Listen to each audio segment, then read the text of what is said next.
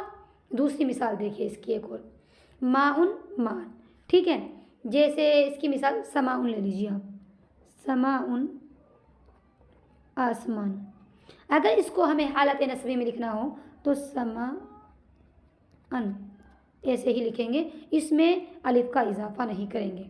ٹھیک ہے، الف کا اضافہ وہاں کرتے ہیں جہاں پر ایک تو یہ ہو الف کے بعد حمزہ نہ ہو، اور نمبر دو کسی بھی لفظ کے آخر میں گولتا نہ ہو۔ اگر گولتا نہیں ہے تو پھر ہم آسانی سے اس میں الف کا اضافہ حالت نسبی میں کر سکتے ہیں۔